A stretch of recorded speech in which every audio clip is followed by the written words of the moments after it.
Ce journal vous est offert par le FPI, Fonds des promotions de l'industrie, votre partenaire privilégié pour la réussite de vos projets.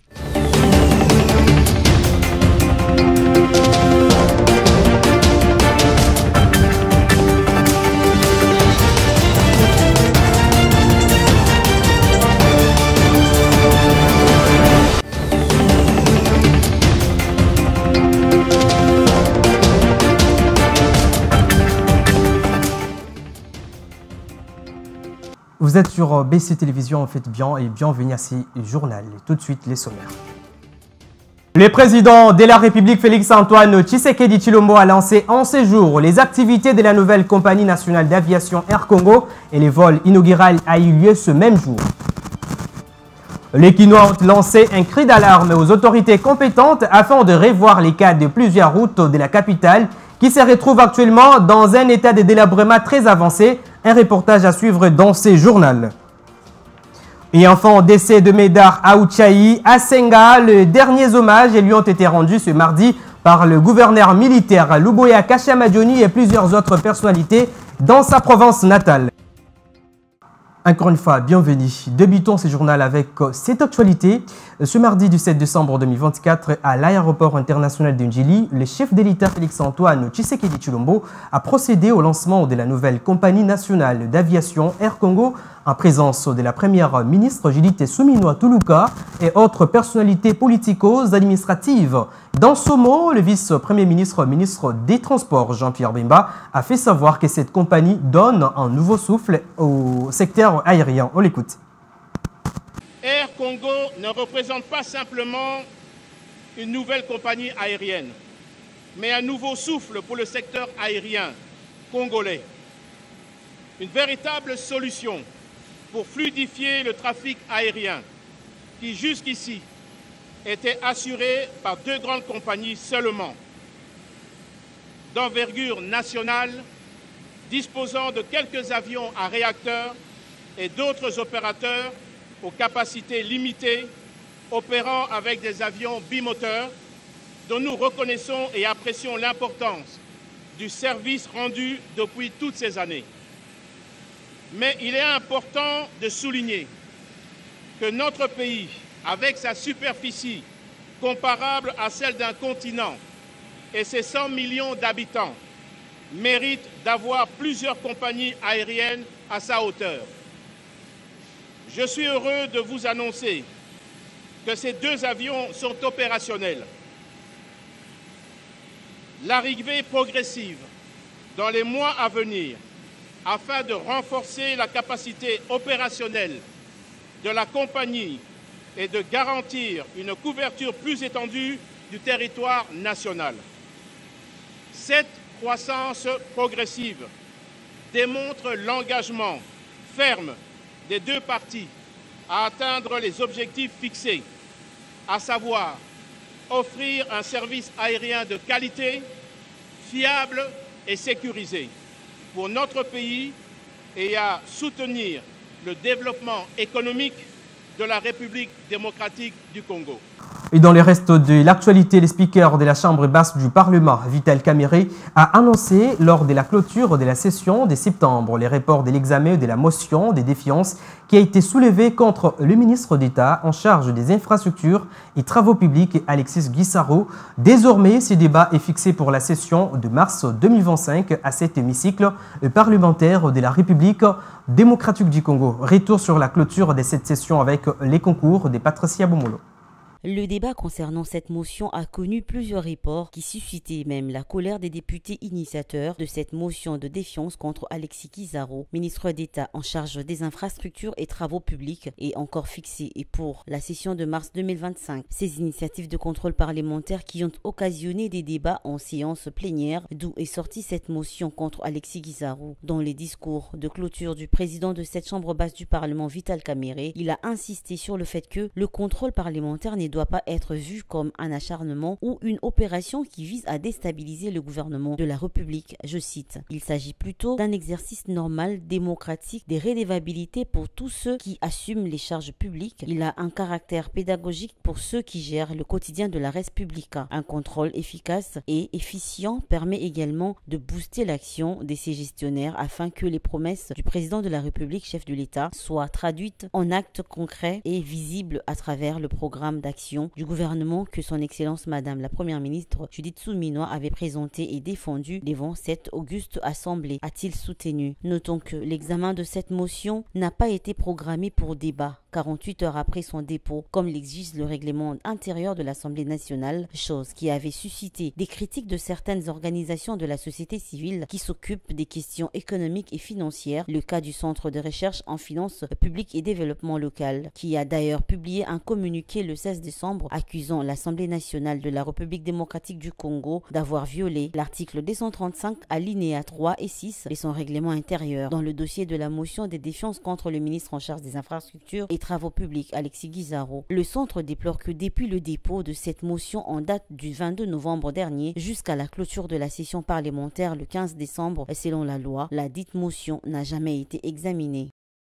Vous le savez certainement que les sommets tripartites Tshisekedi, Kagame et Lorenzo a été annulés suite au refus de la délégation rwandaise de prendre part à la dite rencontre. À cet effet, la rédaction de BC Télévision a fait appel à Maître John Senda, analyste politique et membre de la société civile, qui s'est dit indigné du comportement de Paul Kagame et demande l'implication totale de la communauté internationale. On l'écoute. Le boycott de ce rendez-vous que tout le monde attendait sur le plan international que sur le plan national. Donc cela montre à la face du monde que M. Paul Kagame, c'est lui qui est l'auteur intellectuel de cette guerre qui a tellement duré à l'est du pays. Et nous sommes vraiment, je dirais, très déçus, très en colère contre cet acte qui ne cesse de faire couler du sang et de faire du mal à la population congolaise de l'Est.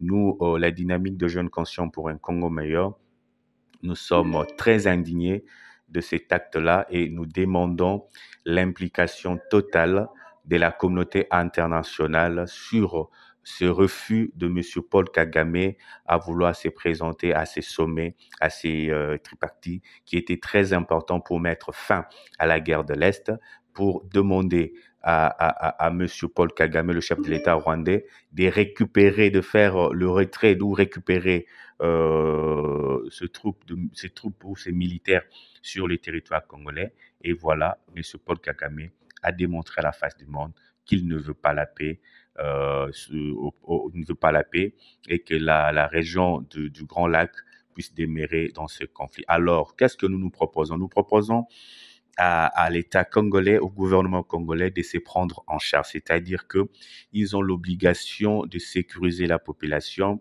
ils ont le devoir de sécuriser les territoires congolais et d'où ils sont obligés de passer à la vitesse supérieure. La vitesse supérieure, c'est-à-dire de faire face à cette guerre, de ne plus fléchir sur le plan diplomatique en cherchant à négocier. C'est maintenant que nous devons faire face à cette guerre, c'est-à-dire prendre les armes et réellement ramener l'ennemi là où elles viennent pour que aujourd'hui ou demain, le Congo puisse retrouver, je dirais, sa dignité sur le plan international.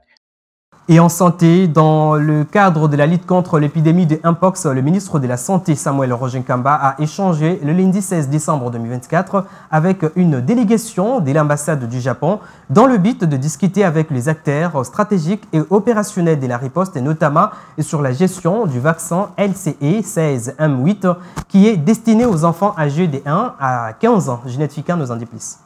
La recrudescence du Mpox ou variole des singes en République démocratique du Congo et dans un nombre croissant des pays d'Afrique constitue une urgence de santé publique. Au courant de la semaine dernière, par exemple, 604 cas, dont 8, ont été confirmés. Le taux de la létalité a augmenté passant de 0,41% la semaine 48. Pour aller plus loin, plus de 11 000 cas ont été confirmés et 1225 décès ont été enregistrés. Selon le point de situation Mpox proposé par le ministère de la Santé chaque semaine. À la recherche de solutions dans les cadres de la riposte contre les Mpox, le ministre de la Santé, Dr Roger Kamba, a reçu une délégation de l'ambassade du Japon venue échanger avec les acteurs stratégiques et opérationnels de la riposte, notamment sur la gestion et l'utilisation du vaccin LCE 16M8. Prenant la parole, le Dr Roger Kamba a souligné l'importance de lancer rapidement une formation des formateurs dédiés à la vaccination contre cette maladie Mpox, afin de garantir une couverture vaccinale efficace et structurée. Notons qu'à l'issue de cette réunion, un atelier de formation a immédiatement débuté pour la gestion de ces vaccins au nom des LCE 16M8.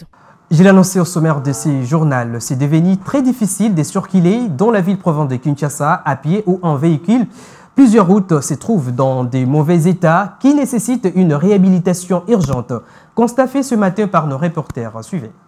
La ville de Kinshasa ne dispose presque pas des routes en bon état. Les quelques rares qui existent sont à compter au bout des doigts. Dans plusieurs communes, les routes sont devenues amères pour y circuler librement. Par exemple, ici, dans la commune d'Elemba, cette route se trouve dans cet état depuis plusieurs années sans être réhabilitée et empêche une bonne circulation. Le même cas est observé sur les boulevards du 30 juin dans la commune d'Elagombe où après la pluie, les conducteurs ont du mal à circuler comme vous pouvez les voir dans ces images. Quelques Kinois interrogés sur l'avenue Oia, située dans la commune d'Engalima, se plaignent de cette situation et demandent au gouvernement de faire de son mieux pour la réhabilitation de ces avenues.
Le gouverneur de la ville de Kinshasa, Daniel Bumba Lubaki, a du pain sur la planche et les souhaits des Kinois est qu'il accélère son projet dénommé Kinshasa et Zobonga pour qu'on ne parle plus de ces routes délabrées et que la ville soit complètement propre. Prenons cette actualité en bref. La police nationale congolaise a reçu 10 conteneurs remis par la MONUSCO en collaboration avec le HCR. C'est pour soutenir les autorités et les partenaires locaux dans leurs efforts qui visent à relever les défis sécuritaires et renforcer la réactivité de la police. Sur ces 2 postes de police seront bientôt installés dans les camps des déplacés du Nord Kivu dans le but de renforcer la sécurité, protéger les personnes déplacées ainsi que contribuer au maintien de l'ordre.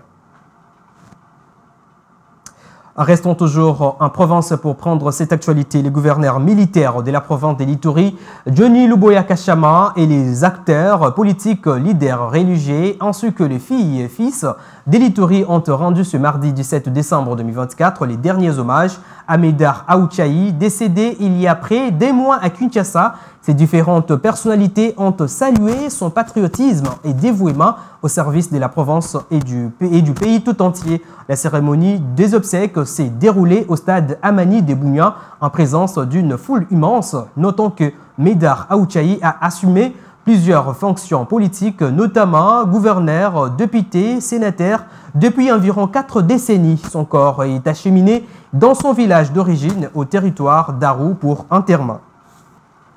Et terminons avec cette actualité. Le Nigeria Ademola Lookman et la Zambienne Barbara Banda ont été les grandes stars des CAF Awards 2024 qui se sont déroulés lundi soir à Marrakech au Maroc. Cette cérémonie prestigieuse a célébré le meilleur talent du football africain dès l'année, réunissant l'élite du football continental et international. Suivez. Soirée de consécration pleine d'émotions pour les lauréats du football africain lundi soir à Marrakech. Élue joueuse de l'année, la Zambienne Barbara Banda exprime ses reconnaissances. Barbara Banda.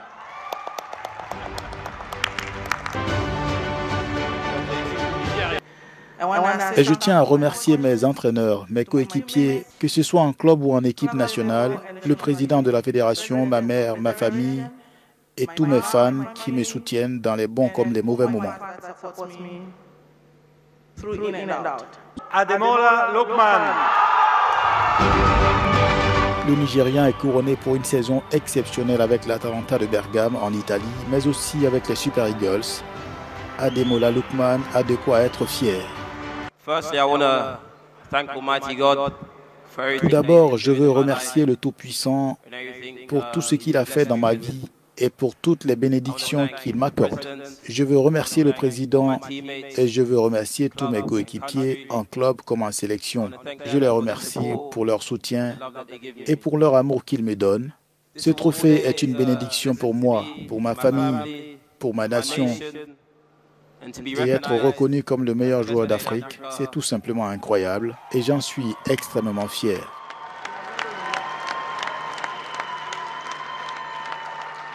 It's something incredible, and I'm extremely proud of. Barbara Banda et Ademola Lookman rejoignent ainsi la shortlist des légendes au palmarès du prestigieux Ballon d'Or africain. Et ce journal touche à sa fin, mais avant tout, les rappels des principaux titres. Vous avez suivi dans ce journal le président de la République Félix-Antoine Tshisekedi Tshilombo a lancé en ce jour les activités de la nouvelle compagnie nationale d'aviation Air Congo et le vol inaugural a eu lieu ce même jour. Vous avez suivi dans ce journal Equinante lancer un cri d'alarme aux autorités compétentes afin de revoir les cas de plusieurs routes de la capitale qui se retrouvent actuellement dans un état de délabrement très avancé.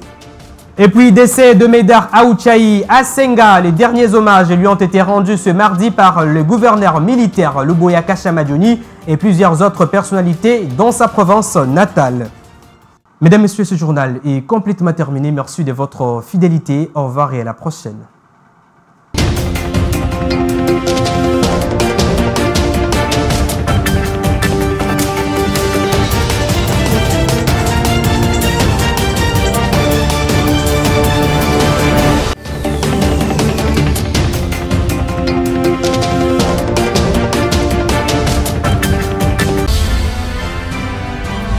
Ce journal vous a été offert par le FPI, Fonds des promotions de l'industrie, votre partenaire privilégié pour la réussite de vos projets.